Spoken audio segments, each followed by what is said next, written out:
Hello friends, welcome to அல்ட்ராடிபி channel.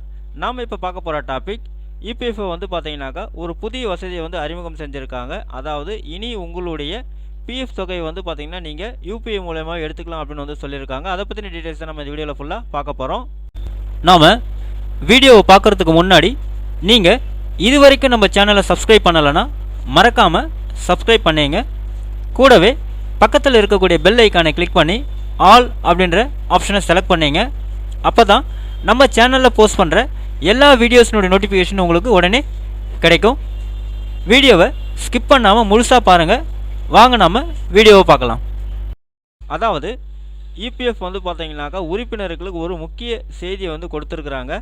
ஊழியர் வருங்கால வைப்பு நிதி அமைப்பான இபிஎஃப்ஓ ஊழியர்களின் வசதிகளை அதிகப்படுத்தவும் செயல்முறைகளை வந்து எளிதாக்கவும் பலவித புதிய விதிகளை வந்து அமைத்து வராங்க. பழைய விதிகளில் வந்து பார்த்தீங்கன்னாக்கா ஒரு சில மாற்றங்களில் வந்து செஞ்சுட்டு வராங்கன்னு சொல்லலாம். அந்த வரிசையில் தற்போது உறுப்பினர்களுக்கு ஒரு புதிய வசதி கிடைக்க உள்ளது அப்படின்னு சொல்லியிருக்காங்க.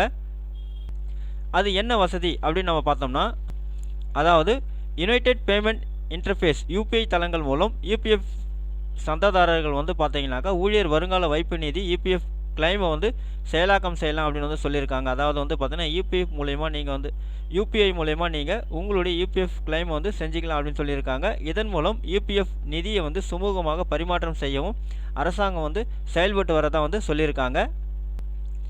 அது மட்டும் இல்லாமல் இபிஎஃப் வந்து இந்த திட்டத்தை செயல்படுத்த ஒரு வரைபடத்தை வந்து தயாரித்துள்ளதாகவும் சொல்லியிருக்காங்க. அடுத்த 2 to 3 மாதங்களில் யூபிஐ தளங்களில் இந்த அம்சத்தை வெளியிட வந்து இந்திய தேசிய கட்டண கழகத்துடன் அதாவது என்சிபியோட வந்து பார்த்தீங்கன்னாக்கா கலந்துரையாடி வருவதாக வந்து பார்த்தீங்கன்னாக்கா சொல்லியிருக்காங்க.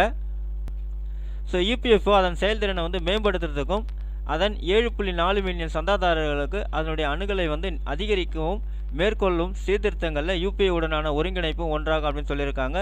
இபிஎஃப் வந்து பார்த்தீங்கன்னா யூபிஐ உடன் இணைக்கப்பட்டவுடன் சந்தாதாரர்கள் தங்கள் கிளைம் தொகையை வந்து பார்த்தீங்கன்னா டிஜிட்டல் வேலட் மூலயமா எளிதாக அணுக முடியும் அப்படின்னு வந்து இபிஎஃப்ஓ வட்டாரங்கள் வந்து சொல்லியிருக்காங்க. வணிக வங்கிகள் மற்றும் இந்திய ரிசர்வ் வங்கி ஆர்பிஐ உடன் இணைந்து தொழிலாளர் அமைச்சகம் அதாவது இபிஎஃப்ஓ வந்து டிஜிட்டல் அமைப்புகளை புதுப்பித்து வரதா சொல்லியிருக்காங்க. இது பணத்தை எடுப்பதை எளிதாக்கவும் யூசர் எக்ஸ்பீரியன்ஸை வந்து அப்கிரேட் பண்ண உதவுதான் வந்து சொல்லியிருக்காங்க. கடந்த 6 to 7 மாதங்களில் பார்த்தீங்கன்னா இபிஎஃப் செயல்முறைகளை வந்து எளிதாக்குவதை உறுதி செய்வதற்காக ஓய்வூதிய சேவைகள் வந்து மேம்படுத்துதல், வருங்கால வைப்பு நிதிக்கான கோரிக்கை செயலாக்கத்தை ஒழுங்குபடுத்துதல் மற்றும் தகவல் தொழில்நுட்ப அமைப்புகளை மேம்படுத்துதல் ஆகியவற்றை நோக்கமாக கொண்ட குறிப்பிடத்தக்க சீர்திருத்தங்கள் வந்து இபிஎஃப் வந்து செஞ்சிருக்கதா சொல்லியிருக்காங்க. இந்த சீர்திருத்தங்கள் மில்லியன் கணக்கான இபிஎஃப் உறுப்பினர்கள் மற்றும் ஓய்வூதியர்களுக்கான சேவை வழங்கலில் வந்து முன்னேற்றங்களுக்கு வழிவகுத்துள்ளதாக சொல்லியிருக்காங்க.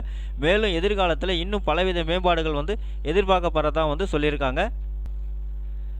அது மட்டும் இல்லாமல் இபிஎஃப் கிளைம் அதாவது செட்டில்மெண்ட்டில் வந்து பார்த்தீங்கன்னாக்கா மிகப்பெரிய சாதனை வந்து படைச்சிருக்கதா சொல்லியிருக்காங்க. அது என்ன அப்படின்னு பார்த்தோம்னா, இதுவரைக்கும் நிதியாண்டு 2025 இபிஎஃப் 50 மில்லியனுக்கும் அதிகமான சந்தாதாரர்களின் கிளைமை வந்து செட்டில்மெண்ட் பண்ணியிருக்கதா சொல்லியிருக்காங்க.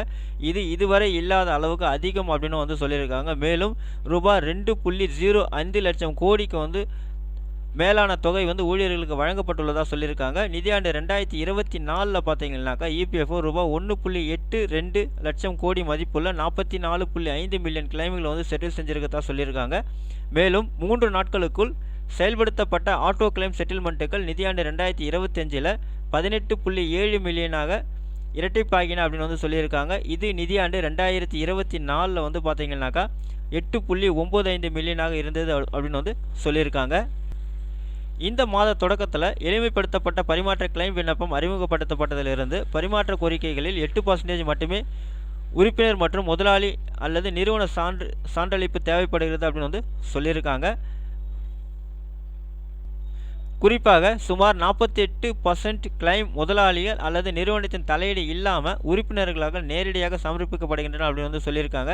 44% பரிமாற்ற கிளைம்கள் தானாகவே உருவாக்கப்படுவதாக வந்து தரவுகள் வந்து தெரிவிக்கின்றன அப்படின்னு வந்து சொல்லியிருக்காங்க.